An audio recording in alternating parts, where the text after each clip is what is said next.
second case.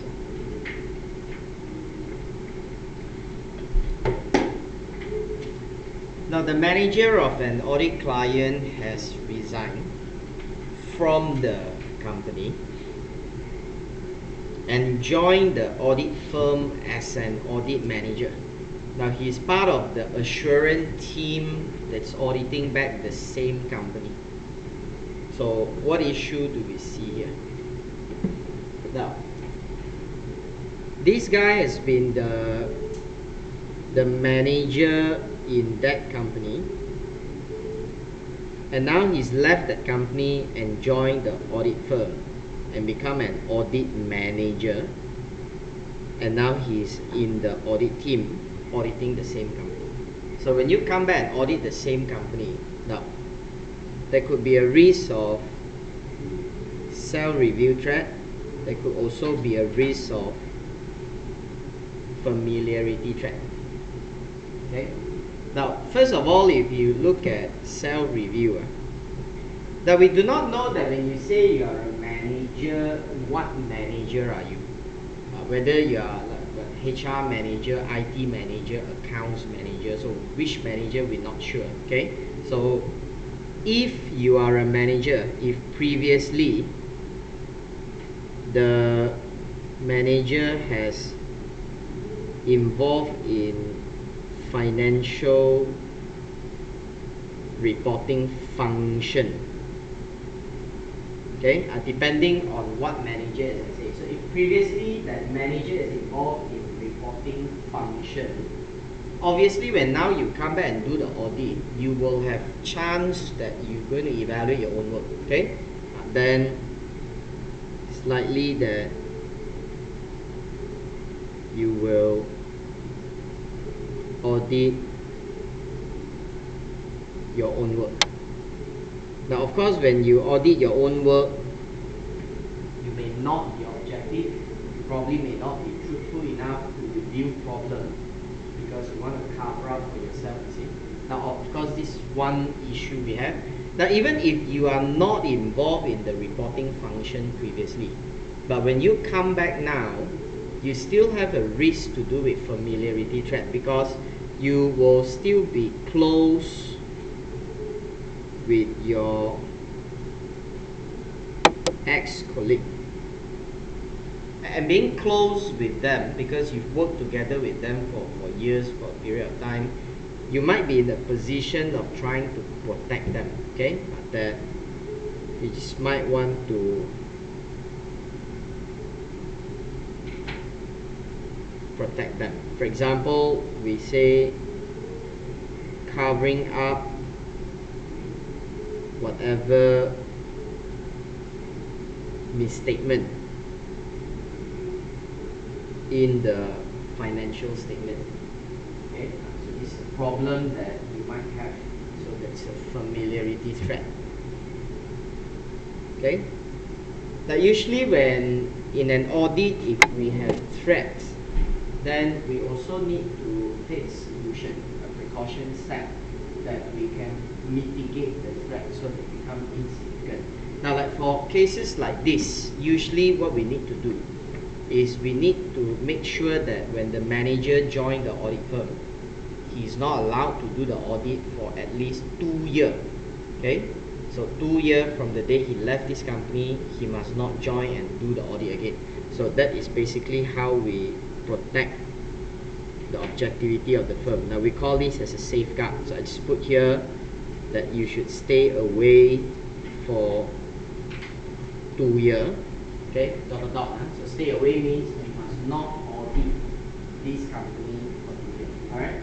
Now look at the third case.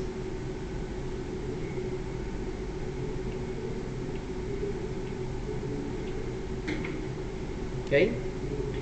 There it says that an audit client generates the audit firm 13% of its income. That means this client alone is giving you 13% of your income a year. Now during a disagreement between the engagement partner, the director over an accounting treatment, The director said he will propose a new auditor in the next general meeting if the partner disagree with them. Now, so we can see that there are threat that comes in the way that, number one, because the client is a big client to you, agree or not? So it's about 1/10 of your income, like 13%. Alright? So knowing that this is a big client to you, the partner believes he has bargaining power. That's why the partner has threatened you by replacing another auditor if you don't agree with them. So to you, it's a fear of losing a potential big client. Now, so you still can say that there is an intimidation threat. Okay, it's intimidation threat in this case.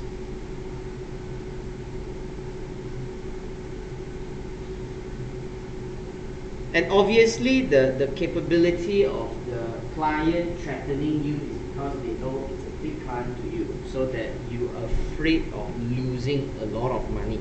Now, the fact that you do not want to lose money, it's self-interest. It's about financial interest, money.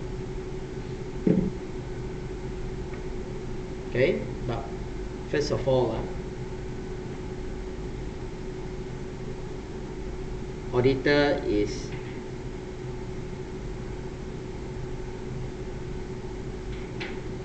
having a big client.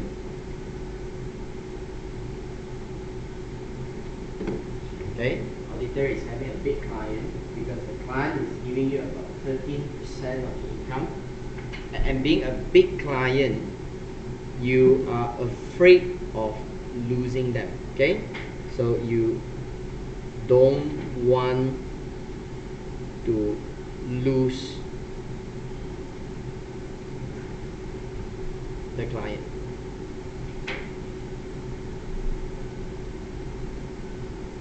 Okay, now that's how the threat occurs, that you are being threatened, that if you don't agree, you're going to lose me, and you are afraid of losing the client because it's a big client. So the thing comes together. Alright, so that's how the threat occurs. Okay, see now? Now, so if you do not want, then you have no choice, but you must agree with them. So if you want to keep the client, you will agree with them, then you will have to accept the treatment, which probably in this case is not right. That's why you dispute with them. So that's how your objectivity has been affected. Now, so in the first place, if you have this kind of problem, so what can we do as part of the profession to protect this industry? Now, we see that ACCA actually set a limit. So that's what we do here. The rule is ACCA has set a limit. So the limit that ACCA imposed will decide that actually how much you can get from a client. Okay. So what's the limit? Now I will put it down in this case, the bottom. Okay.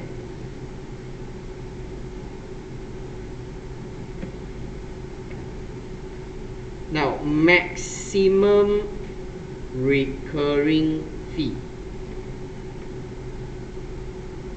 from your assurance client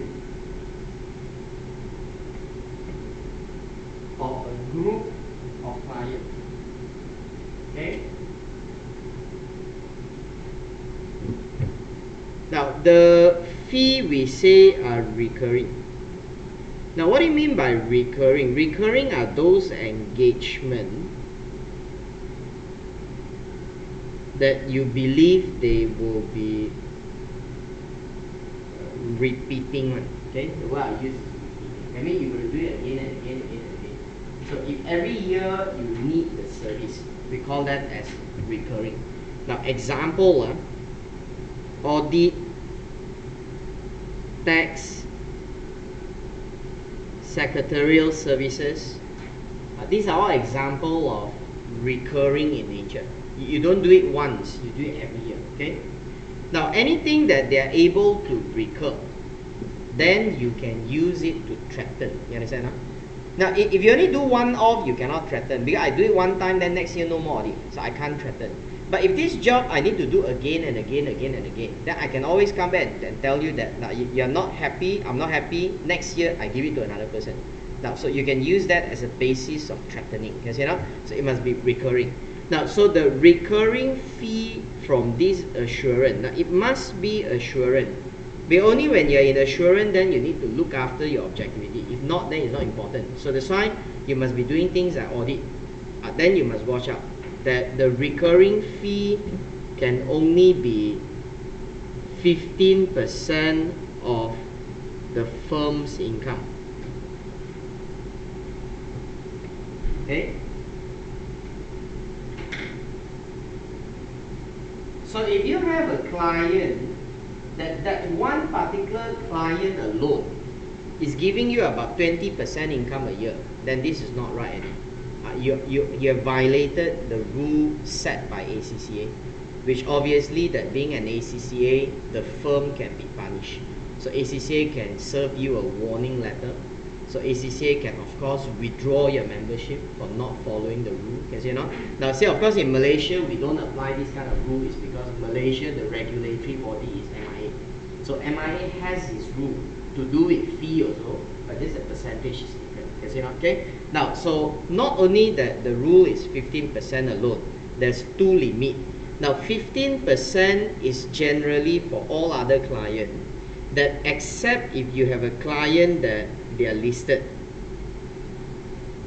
the firm income, if client is public listed, or if client is public interest.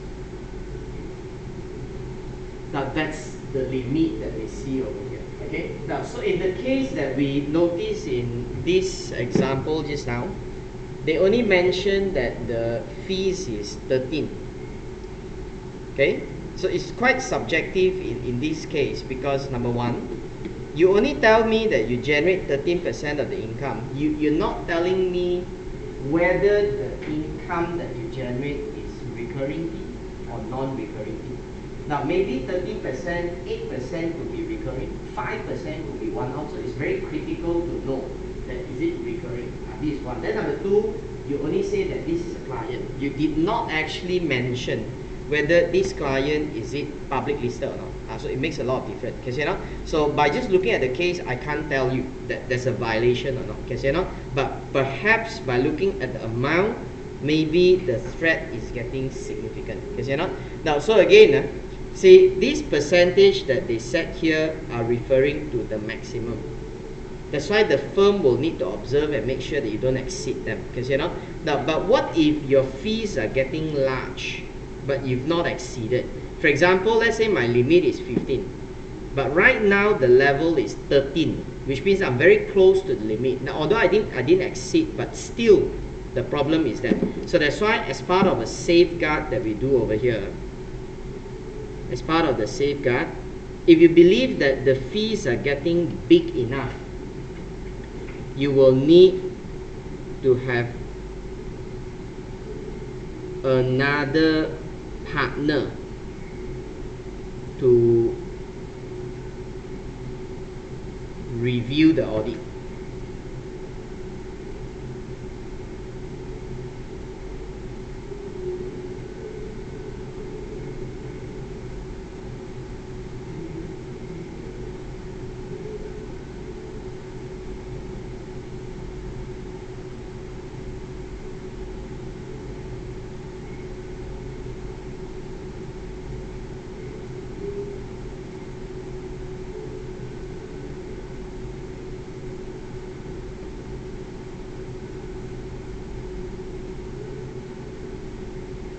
Okay, now so you will need to have another partner to review the audit. Now we call this as the engagement quality control review. Now the idea is, as long as you get another partner to check the work, so you've got a second opinion. So it's to safeguard your interests over here. Follow? Now that's to do with fees. Now as an auditor to DF,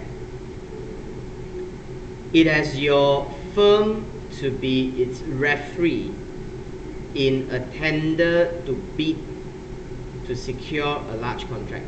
Now they would like you to become a referee so that they submit a tender for a large contract.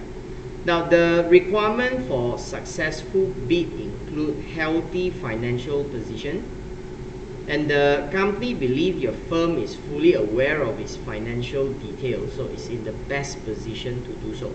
So they are asking whether you can become a referee. A referee means it's just a person to recommend that, yeah, I think they are a good company. So it's just a referee. Now, so will this give rise to a threat? Now, yes, it can give rise to a threat called advocacy. Now, in which way the advocacy threat that could occur in this case? Because number one, being a referee, you are expected to promote or defend the entity. Okay, so you are expected to promote or defend the entity. For example, like when someone asks you what do you think about the company, so you just say that, oh, I believe that as a referee, yeah, that person is the company is good. It's just like you ask me to be a referee for you to get a job. So the guy called me and said, yeah, I think this is a very good student. Now then later you turn out to be a problem in the company. You know? So what happened is the guy called me and said, I thought you tell me he's a very good student, but the guy caused a lot of problems. So what must I say? So I will have no choice but to twist and turn. Probably the student got personal reason. No, it was not like that. See, I have no choice with it because initially I said you're good, but turn out you're not good. So now I have to twist and turn to cover up, to show that what I said initially was not wrong. Okay, you know? So the sort of problem that we see here is like that. No? That because you are actually promoting or defending the entity's position, since you have given a referee on its financial position, for example. So later on, if there's anything happen in the audit, then what are you going to say? Because initially you told that everything is good, but if later on there's a problem in the account, then whatever you say could contradict, become inconsistent. So that's why this may affect your objectivity. So you will be caught in a situation that you don't know what to do later on. Okay. Now, so all that are example of different threats that may affect us, that I give you different situation. Okay. Now, so every threats that we have in the audit, if we find them, we must do something to minimize them. Now, if you can't do anything to minimize them, then you have no choice but not to do it, or else you can't do the audit. Okay. Now, so these are some short examples. Now, let's turn to the back.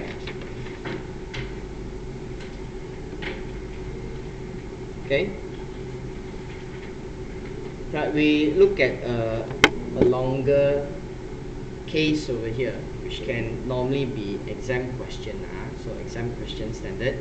Now it says over here that you work for a medium-sized chartered certified accountants with 7 offices and 150 employees. Now your firm has been asked to tender for the provision of statutory audit and other services to Burlington Travel, which is a private company providing discounted package holiday in Mediterranean.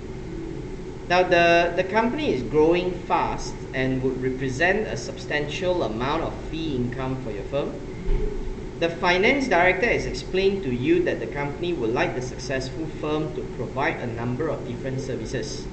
Now these include statutory audit, assistance with preparation of the financial statement, and the company is also struggling with the new computer system, and the directors considers a systems review by your firm may be helpful. Now your firm does not have much experience in the travel sector, so your firm intends to tender for all the services above. Now, so by looking at this case over here, now do we see any ethical issue arising? Okay, any ethical issue arising? All right. Now, the clues that we can notice in this case comes into 2 issues. Number 1, you've been asked to do the audit. Okay, you've been asked to do the audit, and to become auditor, you must observe the principle of objectivity. So independence is a very important quality you must see here. But we also notice there's quite a number of issues that might threaten your independence. That's why they did mention things like substantial amount of fees that you're going to get. But they did mention that they also would like you to do accounting work for them, okay? Assisting them to prepare financial statement. They would like you to help them to review their system. Now all these are potentially threats to auditors' objectivities and independence. Now then also they did mention that this is a travel sector where you have not much experience in it. Well, I believe that that's another issue on competency, which I don't find that it's a very big issue anyway, okay? But it could potentially be an issue that you just have to consider, okay? Now, so we're going to write down what are the issues we see here, okay? Now, from here we discuss a bit further.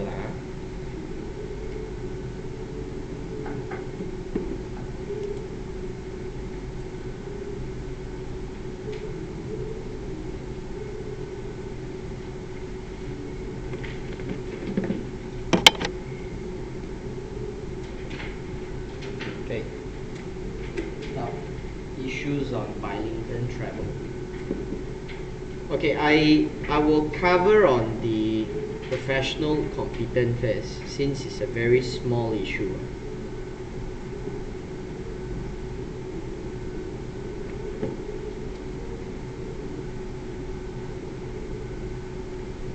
Now, a professional accountant shall undertake engagement that he is competent to perform to ensure quality service.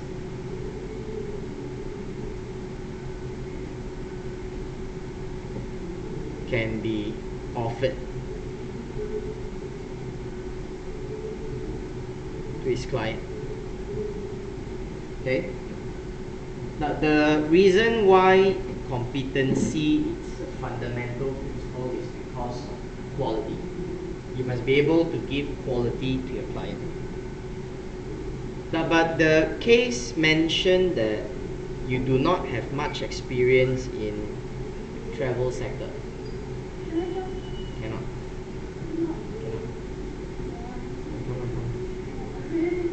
Why so early? Oh, okay. No problem. It's okay. Just don't worry, settle down, okay? Alright, now.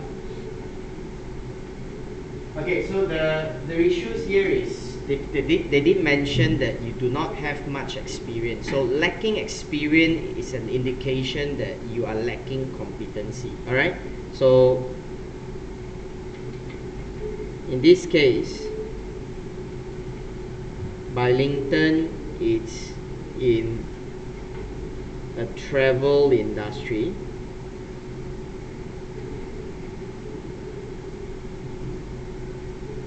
Where my firm has not much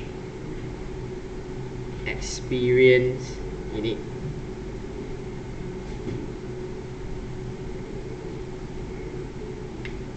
But will this really be an issue or not? That's what we must evaluate, okay? Now then you must ask yourself, do you find this is a very complicated industry? Compare with, like, if I tell you industry to do with like oil and gas, for example. Probably oil and gas, you find that it's even more complicated. Financial, banking industry is very complicated, okay? But I don't find this is being very complicated because it's very straightforward. It's just service industry, sell service, receive revenue, recognize the income. So I don't see anything unusual over here, okay? Now, however, a travel sector is not expected to give rise to any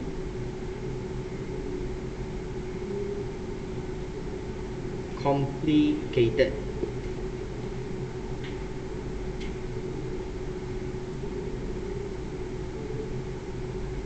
financial reporting issue.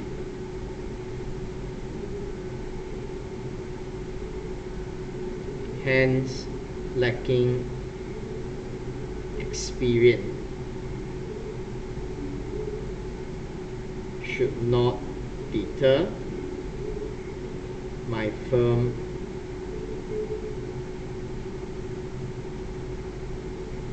from acting competently in the audit. Okay? And moreover, if you look at the size of your firm, we have 7 offices with 150 employees. Okay? Moreover, my firm has 7 offices with 150 employees. Okay, indicating adequate resources to manage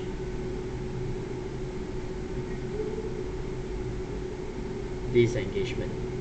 Now, so that's one of the issues that we evaluate. So I don't see a problem in that case. All right.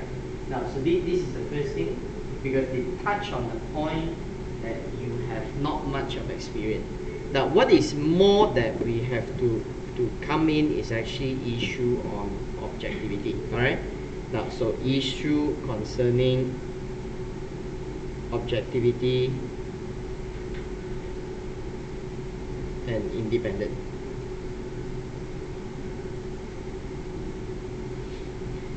Now, see, we highlighted an issue to do with the fee, because you're going to have a big client over here. Okay, then we also highlighted that they would like you to provide some non-audit services, like do the accounting work, do the system review. But these are all examples of factors that are relevant to your objectivity. Now, so that will be additional if you want 2 problems that we see. So one problem is problems of undue dependent. I'm going to highlight the problem. So undue dependence over periodic client.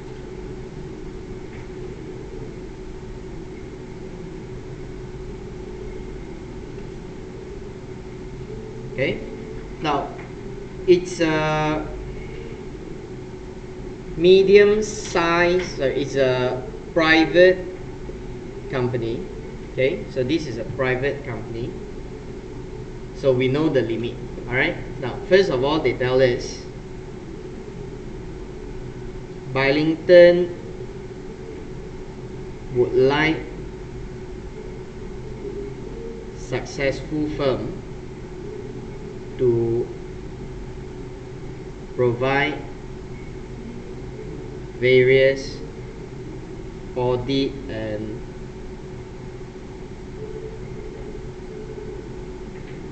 non-audit services, which is said to generate substantial income to my firm. Now, this is the fact that we see in the case. Understand? So when you evaluate issues about ethics, you got to pick up the fact. Okay, so these are identifying the fact.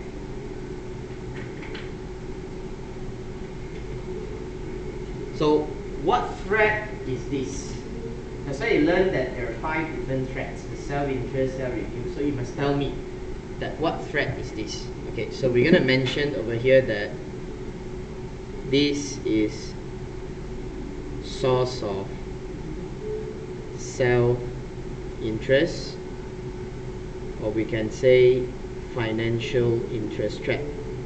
Okay, anything to do with money is self-interest, because you will give up your objectivity because you want the money.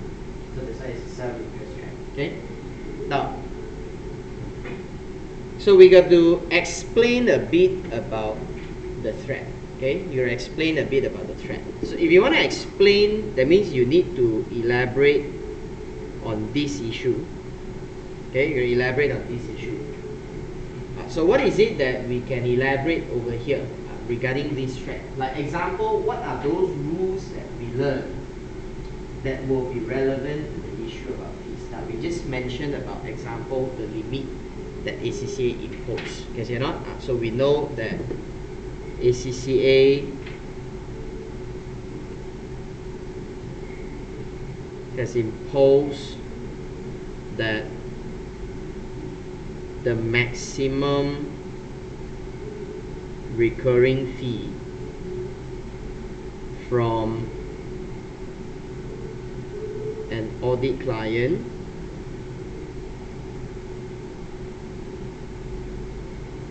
should be 15% of the firm's income, or 10% if client is public listed or interest entity.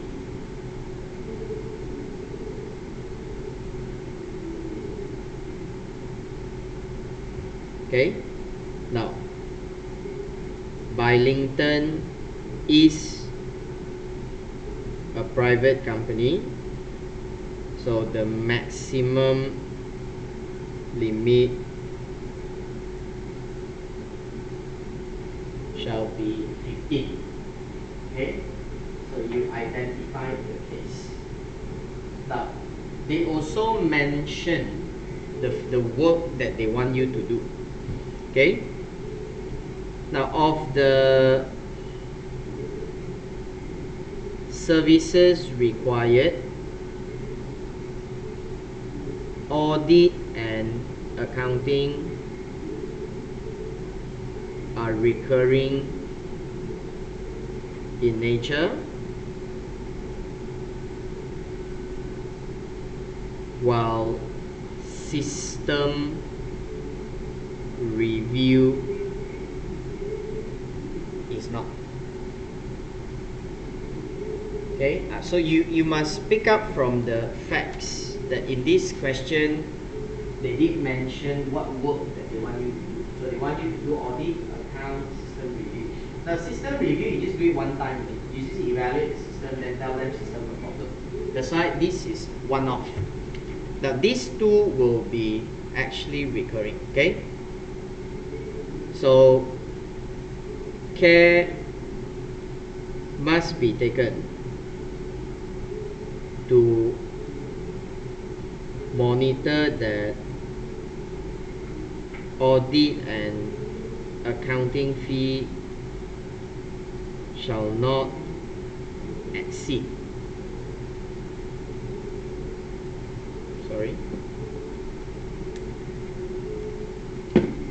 15%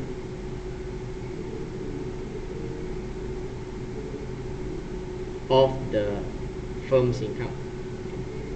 Now, but not only that, right? In fact, we tell you once the fees are getting big enough, you will have to implement safeguard. So what is getting big enough? Now, when you enter the negative 5% zone, that means if your fees are 15% limit, anything from above 10, that means 10 to 15 is called the significant level. So once you enter that level, you already need to safeguard. Okay. So in fact, if the recurring fee exceeded 10% of the firm's income,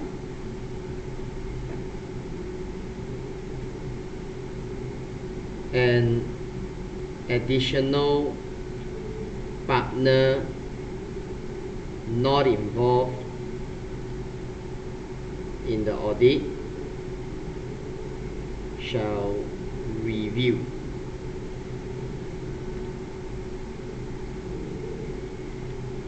the audit of Burlington. Now, so we explain the rule and then we bring in the safeguard issue. Okay. Now, so that's the issue about the fees, which can be quite straightforward here.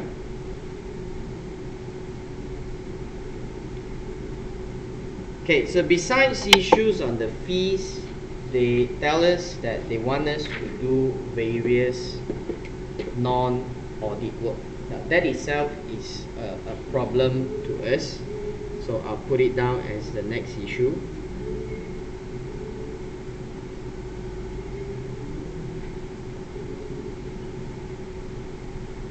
Okay, the non-audit services.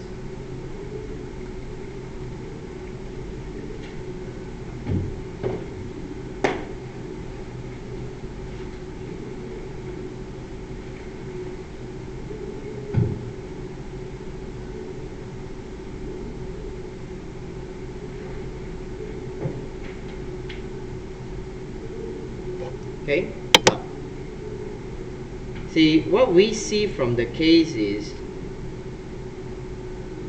Burlington would like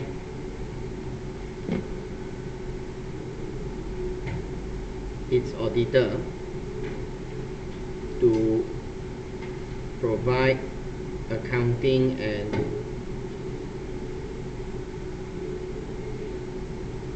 systems review services.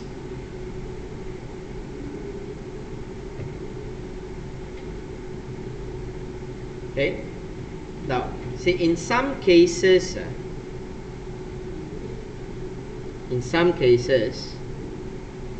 provision of non-audit services could impair auditors' objectivity and independence. Okay, and certain services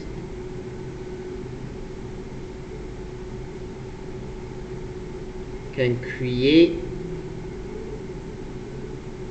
significant threat to auditors' objectivity that no safeguard can be implemented to reduce such threat except by not providing them. Now we call this as the prohibited one. Okay, that you have such a significant threat that no way you can reduce your threat other than don't do the work. Okay, so these are the prohibited services. Now, what are the example of prohibited services? Now, example like as an auditor, you cannot do accounting work, but not all accounting work also cannot do. See, like in this case, they ask us to do accounting work, so that's why I must let you know. Okay, that what are those things that ACCA prohibit? Okay, now. The ACCA prohibits provision of accounting work to audit client that is public listed or public interest. Now, there's something that ACCA prohibits. Okay. Now, but there are a couple of things that ACCA also prohibits. For example, like you cannot do payroll function for your client. Okay. So there's also an example of prohibition. Now, so this is the main one that you need to know. They always ask you in exam, okay, accounting work. Now, because Burlington is not public, so there's no issue. Okay. So since Burlington is not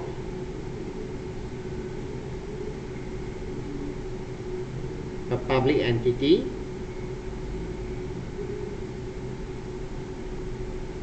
provision of accounting service is allowed.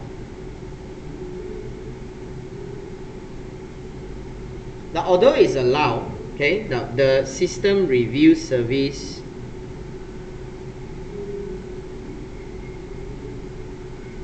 is not prohibited to, okay? So there's nothing to stop us from providing all this, no issue, okay? Now, even though it's not prohibited, the threats are still there, okay? Still, we have threats, okay? Still, there are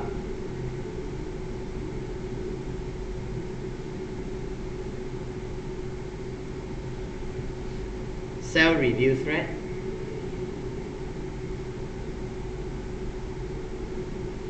okay? Now, self-review threat, for instance, example, that auditing financial statements that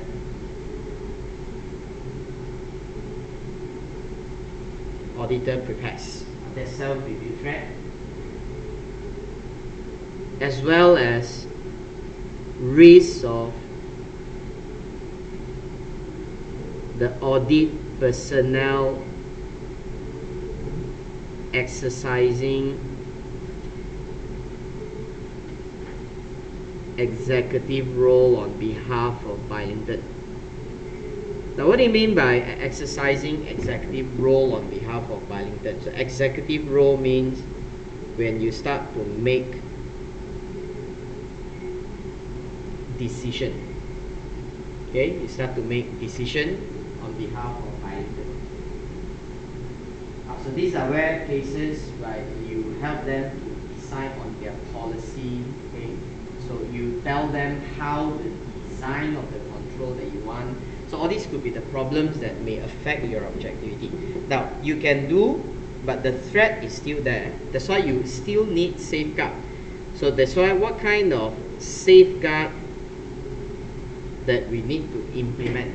Now, usually when it comes to providing non-audit services, the kind of safeguards are quite typical. So you're just going to repeat the same answer, okay? Now, number one, very important things you do is you need to bring two different groups of people to do the audit work, the non-audit work, okay? So bring two different groups of people. Now, so use separate teams for the audit and non-audit engagement, okay? Now, this helps to minimize self-review threat. Because if you get the same guy to do the work, then you have a tendency that when you check, you will not be so careful because it's your own work, you see. But you get to another guy to do it, at least when you check, you exercise more caution, be more careful, okay? Now, that's one.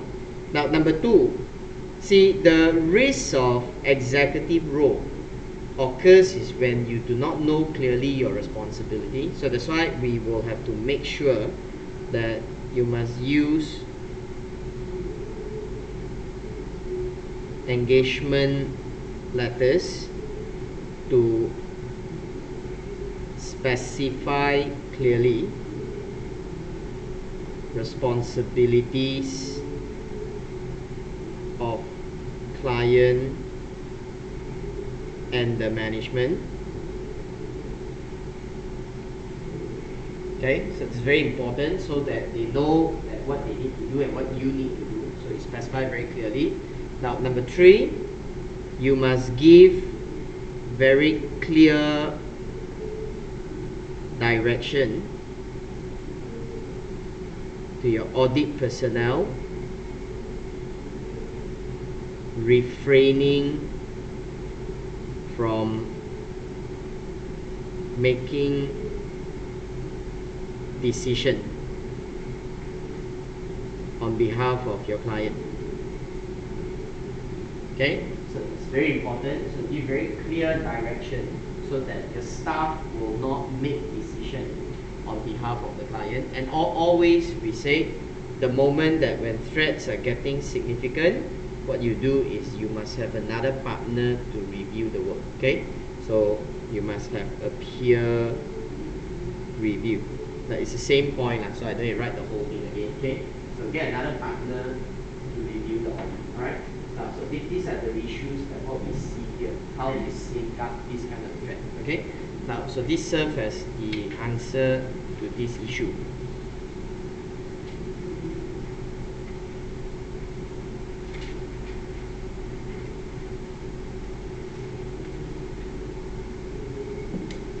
Okay. Okay. Now, so before we move on to issue number 8 again in the handout, now this is an important area. So we summarize back that objectivity and independence is very important issue for auditor. So that's why when you do the audit, you must know what are the circumstances that may threaten your objectivity. Alright. Now there are many circumstances given in our rule book, so you need to look at the case and see if all these are present and see how you should deal with it. Now from what we've gone through so far, we mentioned to you, for example, like in this case, by offering non-audit services is one of the potential problems to us. So why? Now you look back into the answer, it's one of it. Now also in the same case, we tell you that undue dependence on your client, that means you start to get large amount of fees from your client. Okay, that's a problem. That's why we tell you about the 15 and the 10% limit just now. Okay. Now number 3, accepting gift is also affecting our objectivity. Now having close relationship with the client is also affecting our objectivity. So relationship may occur like ex-employment, okay, friendship, family member. Alright, so this may affect us. Now having shares in assurance client may also affect us, because your mindset is if anything goes wrong, a bad audit will lead to a drop in the share price, so you may not want to lose money, so that's why you will become biased. So having share is a problem. Okay, now so these are some of those cases that we see from the example we had here that may give rise to circumstances affecting our objectivity. Now other than that, we also have problem if we have overdue fee from client, give or take material loan to or from your client. Okay. Now, so I didn't have examples, I'm just telling you. Okay. Now, giving or taking loan to or from client is a problem. Now, the only exception is unless your client is financial institution. Like if they're a bank, then okay, no issue. Now, but when you give loan or take loan, you see how will this affect our objectivity? Now, when you get a loan from your client, they can always threaten and ask you to pay back the loan. And you've got no money to pay back the loan, you have no choice but to listen to them. Okay? Now, same thing that when you give a loan to the client, okay, then another thing you worry is once you lend money to them, what if they don't pay back? So if they want to, if they want something, they may threaten that you don't do for me, I don't return your money. So that's why these are example of how they may threaten us. You know? So this is why we don't allow this. You cannot give loan, you cannot take loan. And overdue fee has been seen as a potential way of giving a loan. That's why you let them owe you the money, you don't take back. So you are like giving them a loan. So that's why if there's a big amount of overdue fee for a long period of time, it is a problem. Okay. Now, so that's issue about overdue fee. Now then, number 8, even litigation between you and the audit client can give rise to threat to your objectivity, because either you sue them or they sue you. Now, once it's litigation, you know relationship is not good. Okay, so if relationship is not good, then you will lose your objectivity. For example, if you cannot report impartially, you get angry, you want to take revenge. Okay, so you purposely find faults in their work, and they may not cooperate with you. So that's why it can be very difficult for you to do the audit when you have this kind of situation. So it's a very adverse position to you. Okay, now all that are different situations that may threaten your objectivity. So if you look at the case, you see all that. That's how problems occur. Okay, right. So that's on independent. Okay, besides looking at problems on objectivity and independent, now another area that also link back to audit, so to ethics, it's the principle of confidentiality. Now, what do you mean by principle of confidentiality? Now, we know confidential means secret. Okay, things which are confidential, secret. All right. Now, what's the issue about confidentiality? Now, confidentiality is actually a duty or a requirement that we must keep secret. So-called we must keep secret. Now, we call it in two ways. We say that there is a non-acquiring duty. Okay, there's a non-acquiring duty. You've not taken this, right? Later you go and take. Okay. Now, there's a non-acquiring duty. Now, what's a non-acquiring duty? Now, a non-acquiring means you must not misuse confidential information of your client for your personal advantage, or can be for advantage of others. Now, the example we see earlier, you audit the company and then you realize that there's a big contract coming, you ask your sister to go and buy share. That's violating non-acquiring duty, because you're using it for an advantage to your sister. Now, besides non-acquiring duty, it also includes a non-disclosure duty. Now, what is a non-disclosure duty? That means you must not disclose confidential information outside entity. So you must not reveal it to people outside. Okay, you must not disclose confidential information to people outside. Now, so you have to keep secrets. Okay, you have to keep secrets of all this information you obtain from the audit. Now, but still, there will be some of the special cases, circumstances that you're going to disclose confidential information, knowing that you must keep a secret, but you will still disclose. Now, this includes number 1,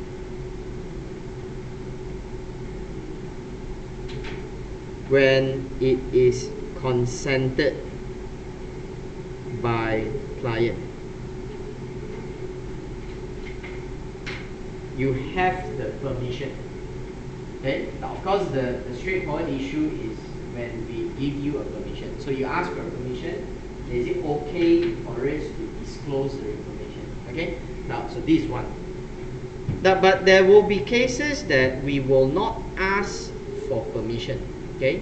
For example, you realize that your company, your client is doing money laundering, which is something illegal. Okay?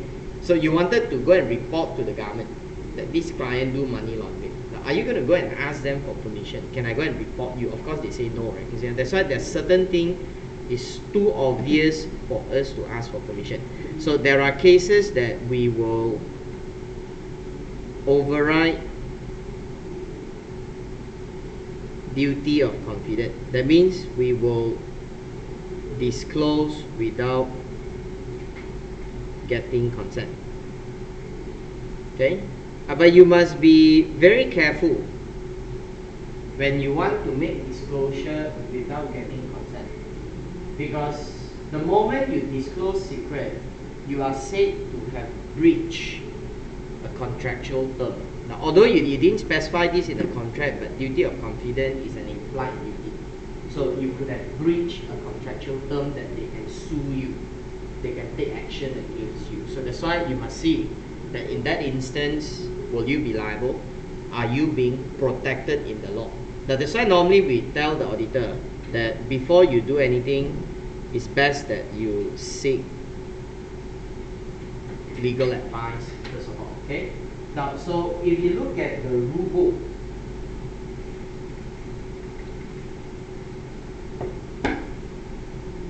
the cases where we are allowed to override duty of confidence are divided into two categories. Now, one is called obligatory disclosure. See, obligatory are those cases that you don't have a choice really. That once you come across this issue, you have to report them. Okay, that if not reporting, you yourself has made an offense. Okay, so you know that you yourself will be liable for it. So we call it obligatory. Now, because it's an obligation for you to do it, you will also be given protection in the law, that you will not be held liable. The client cannot sue you and say that, oh, because you violate, you must compensate. You won't. Okay, so you know. Now, what are those cases that it will be obligatory? Now, these include, number one, if your client commit terrorist offenses, act of treason, money laundering, these kind of things are obligatory, so you must report it back. Okay. Now, besides all these, it's also obligatory if it's compelled by the process of law. So we are looking at the court order. Okay, looking at court order. So if you have been served a subpoena that you have to appear in the court to provide evidence. Okay, so that's where court order is being served, is being given. Then again, you have no choice. You will have to go and provide evidence. Okay, so if there's a court order.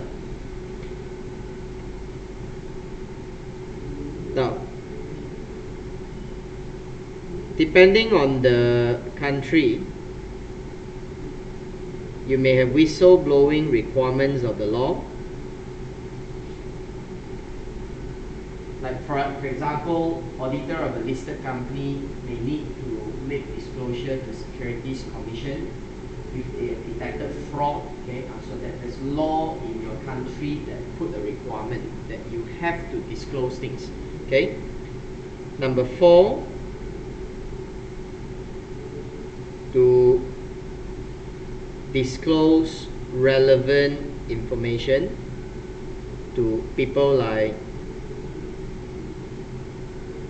liquidator, receiver, the administrator, and so on. Okay, so these are those cases that it will be held obligatory. All right, if you don't have a choice. Now, besides the obligatory disclosure, the other group of disclosure is called voluntary.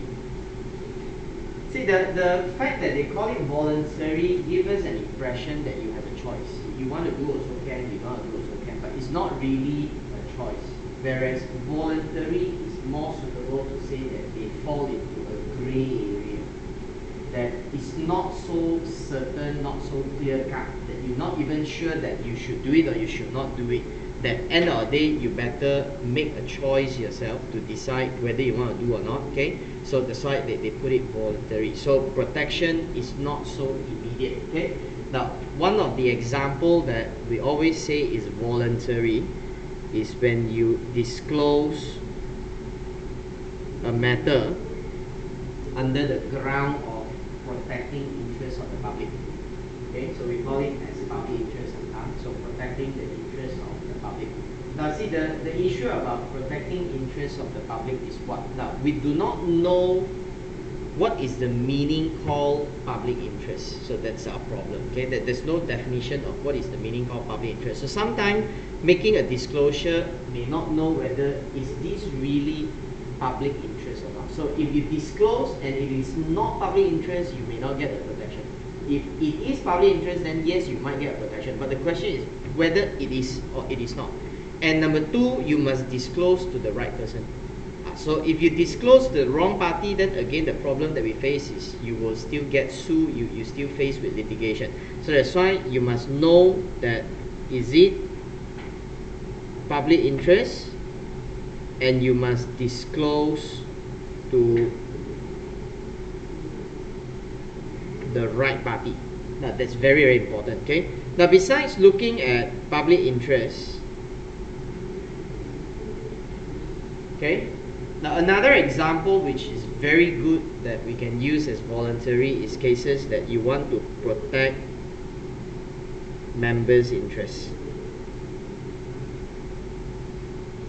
See, the word member over here refer to yourself. Okay, your member interest means refer to yourself. Alright? Now what are example of cases that you say you're protecting your own interest? Okay, example like there's an outstanding fee that the client has not settled, and you want to sue them to recover the fee. Now, you can call it voluntary. You want to sue also can, you don't sue also can, it's up to you. You can always choose not to sue. But once you sue them, you bringing the matter to the court, then you're going to disclose information. That's where voluntary comes in. Follow not? Okay. Now, other example could be someone is taking an action against the client. For example, it could be, a criminal proceeding or criminal investigation. Let's say the government is investigating a criminal offense and they allege that you are involved, but you're not, you're innocent. So you want to clarify that you're innocent, so you might want to cooperate in that process. So in that case, you might end up disclosing information. Okay. Now all these are example of issue that you're doing it to protect yourself. Alright. Now so this more example here that you can see from your notes. Okay. Now so that is the second part of the ethics principle. So about confidentiality. Okay. I think we stop here today. Okay. So we still left with one small part on conflict of interest. I'll do this next Tuesday. Okay. Then we will move on to chapter 3 and chapter 4. Alright. So this is in chapter 2. Okay. So what we covered so far is chapter 1 and chapter 2. Okay, so next catch up we do chapter 3 and chapter 4. Okay.